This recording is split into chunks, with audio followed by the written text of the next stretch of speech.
সুপ্রিয় চাকরি প্রত্যাশী ভাই বোনেরা, আসসালামু আলাইকুম। কি অবস্থা, সবাই কেমন আছেন? তো আপনাদের মাঝে দারুণ একটি সরকার নিয়োগ বিজ্ঞপ্তি নিয়ে হাজির হয়েছে। এটি যে বাংলাদেশ বিদ্যুৎ উন্নয়ন বোর্ডে এখানে নতুন একটি সার্কুলার প্রকাশিত হয়েছে। সার্কুলারটি 29 জুলাই 2026 তারিখে নতুনভাবে প্রকাশিত হয়েছে। পদের নাম শিক্ষানবিশ SBA এর শাখায়, ঠিক আছে? যেখানে লেখা আছে পদের নাম শিক্ষানবিশ SBA 587 পদে বাংলাদেশের সকল জেলা থেকে সকলে আবেদন করতে পারবেন, বাংলাদেশের 64 জেলা থেকে। তো এই সার্কুলারটি কেউ মিস করবেন না। 587 জন লোক নেবে। আপনারা যারা আবেদন করবেন তারা এই সার্কুলারটি প্রথম থেকে শেষ পর্যন্ত দেখবেন। আবেদন লিঙ্ক সহ সকল প্রকার বিস্তারিত আলোচনা করবে এই ভিডিওর মাধ্যমে। ভিডিওতে কি লাইক দিয়ে দেবেন, নিচে একটি লাইক দেওয়ার বাটন আছে, ওখানে লাইক দিয়ে দেবেন। এই যে এখানে বাংলাদেশ বিদ্যুৎ উন্নয়ন বোর্ডের অধীনে রাজস্ব খাতভুক্ত, মানে সম্পূর্ণ সরকারি, এটা কিন্তু কোনো সাহিত্য শাসিত না, সম্পূর্ণ রাজস্ব খাতভুক্ত 100% অথেন্টিক সরকারি চাকরি। আপনারা যারা সরকারি চাকরি করতে চান নিজ এলাকায়, এটা কিন্তু আবেদন করতে পারবেন, ঠিক আছে? আর এখানে কিন্তু 15তম বেতন গ্রেডের চাকরি আপনার যারা শুধুমাত্র পুরুষ নাগরিকদের নিকটে মানে আবেদন করা যাবে, ঠিক আছে? আপনার যারা পুরুষ প্রার্থী তারা এখানে আবেদন করতে পারবেন। বেতন কিন্তু 9,700 থেকে 23,090 টাকা বেতনের চাকরি, ঠিক আছে? আর এটা সম্পূর্ণ অনলাইনের মাধ্যমে আবেদন করতে হবে। পদের নাম শিক্ষানবিশ SBA 587 জন লোক নেবে।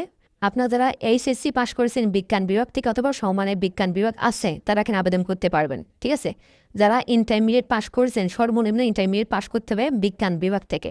আর্টস কমার্স থেকে আবেদন করতে পারবেন না। আপনার যারা কারিগরি থেকে যারা বিজ্ঞানের সমতুল্য আছেন তারা এখানে আবেদন করতে পারবেন, ঠিক আছে? কোনো পরীক্ষাতেই দ্বিতীয় বিভাগ অথবা সমানের জিপিএ আপনি পাইলে আবেদন করতে পারবেন না। মানে সর্বনিম্ন 2.00 পেন নিচে যারা পেয়ে উত্তীর্ণ হয়েছেন, মানে পাশ করেছেন ইন্টারমিডিয়েট, তারা আবেদন করতে পারবেন না। সর্বনিম্ন 2.00 পেয়ে পাশ করতে হবে, তাহলে আবেদন করা যাবে এখানে। আর অবশ্যই সুস্বাস্থ্যের অধিকারী হতে হবে, কঠোর পরিশ্রম সহ বৈদ্যুতিক খুঁটি ও স্থাপনা ওঠানামার সক্ষমতা থাকতে হবে। কাজের মাধ্যমে শিক্ষণ এর আগ্রহ ও সক্ষমতা থাকতে হবে। বিদ্যুৎ কেন্দ্রের পরিচালনা বিভাগ অথবা বিদ্যুৎ উপকেন্দ্রের পলাই অথবা পর্বের কাজে আগ্রহী থাকতে হবে। শিক্ষা প্রতিষ্ঠানের BNC অথবা স্কাউটিং অথবা শরীর শিক্ষা বিষয়ক ক্রীড়া সম্পর্কে পারদর্শী প্রার্থীদের অগ্রাধিকার দেবে। এগুলো আপনার যারা এক্সট্রা কারিকুলাম আছে আপনাদের, তারা একটু বেনিফিট পাবেন। তা আপনারা যারা ফ্রেশার, নতুন, এসব কারিকুলাম নাই, আপনার এক্সট্রা কোনো কিছু নাই সার্টিফিকেট, তারাও এখানে আবেদন করতে পারবেন। মানে শুধুমাত্র আপনারা যারা ইন্টারমিডিয়েট বিজ্ঞান বিভাগ থেকে পাশ করেছেন কোথাও সমানের বিজ্ঞান বিভাগ আছে তারা এখানে আবেদন করতে পারবেন না। এখানে কিন্তু আবেদন সংখ্যা খুবই কম পড়বে।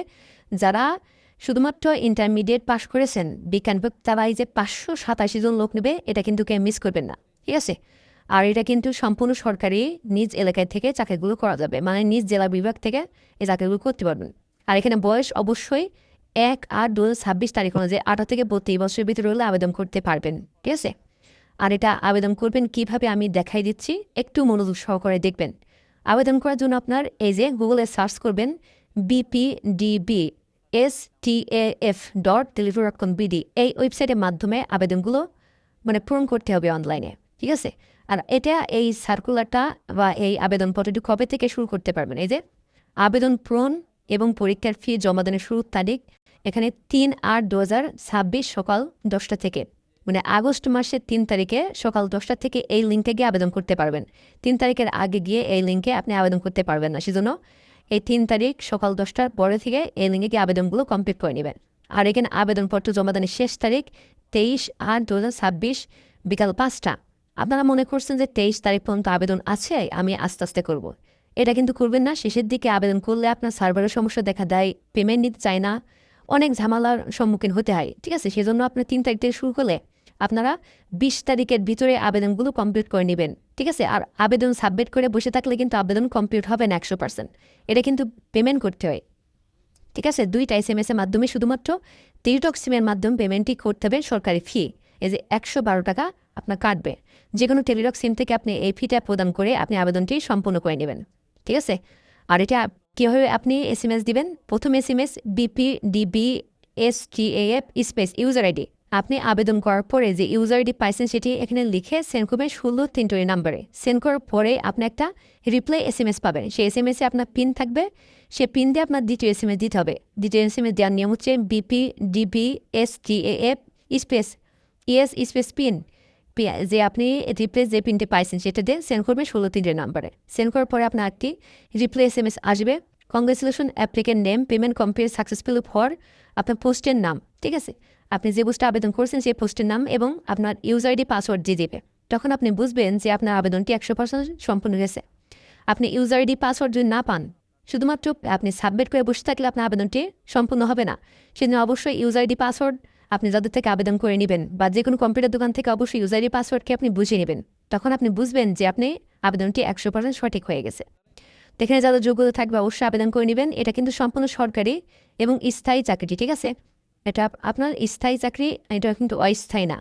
আপনারা মনে করছেন পল্লী বিদ্যুতের, এটা পল্লী বিদ্যুৎ সমিতি না, বাংলাদেশ পল্লী বিদ্যুৎ উন্নয়ন বোর্ডের, ঠিক আছে? এটা কিন্তু সম্পূর্ণ রাজস্ব খাত, 100% সরকারি চাকরি, ঠিক আছে? এখানে বেতন, পেনশন, প্রমোশন সকল সুযোগ সুবিধা কিন্তু থাকবে এখানে। এজন্য আপনার যারা 20 থেকে 25 বছর এই প্রতিষ্ঠানে চাকরি করতে পারবেন, আপনার এককালীন কিন্তু 80 থেকে 90 লাখ টাকা পেনশন পাবেন। সাথে আপনার প্রত্যেক মাসে মাসে এক্সট্রাভাবে আপনার বেতনের হাফ বেতনভাবে পেনশন পাবেন মৃত্যুর আগ পর্যন্ত। এবং আপনি মারা গেলে আপনার স্ত্রী কিন্তু পেনশন পাবে, ঠিক আছে? সেজন্য আপনার লাইফ সেটেল হয়ে যাবে। এই যে আপনার যারা ইন্টারমিডিয়েট পাস করেছেন, এই যে 587 জন বাংলাদেশ থেকে নিবে, এটা কিন্তু বিজ্ঞান বিভাগ থেকে যারা পাস করেন শুধুমাত্র তারাই আবেদন করতে পারবেন। আপনার এটা কিন্তু সুবর্ণ সুযোগ। এত বড় সার্কুলার কিন্তু আপনারা পাবেন না। এই সুযোগটা কেউ মিস করবেন না। যারা যোগ্যতা থাকবে অবশ্যই আবেদনগুলো কমপ্লিট করে নেবেন।